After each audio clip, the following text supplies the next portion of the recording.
En ce moment, les champs de colza sont en fleurs, et ils sont donc particulièrement remarquables par leur couleur jaune. Ce sont les fleurs qui ont cette couleur jaune. Nous allons maintenant étudier plus particulièrement cette fleur de colza. Voici un gros plan sur la fleur de colza. Pour faire la dissection de la fleur de colza, il faut prendre la fleur par son pédoncule, comme montré sur la photo.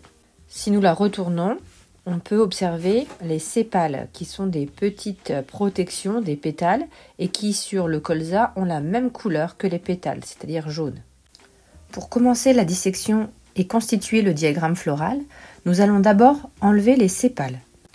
Les sépales seront enlevés un à un et seront disposés sur le cercle le plus à l'extérieur, sur les points nommés S1, S2, S3 et S4.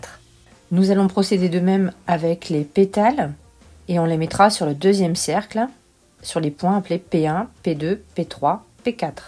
Puis à l'intérieur de la fleur, nous pouvons observer les étamines. Ici, elles sont au nombre de 6. Il y en a 4 grandes et 2 plus petites. On les disposera sur le cercle qui se situe au 3e place, sur les différents points E1, E2, E3, E4, E5 et E6. Sur les étamines, on peut voir le pollen qui constitue les cellules reproductrices mâles de la plante. Lorsqu'on a enlevé les sépales, les pétales et les étamines, au milieu il nous reste le pistil, ici qui est unique, et que l'on placera donc au centre de tous les cercles du diagramme floral. Le pistil, quant à lui, constitue l'organe femelle, où le pollen se posera tout au-dessus et rentrera dans la plante pour aller rencontrer les ovules qui se situent à l'intérieur du pistil.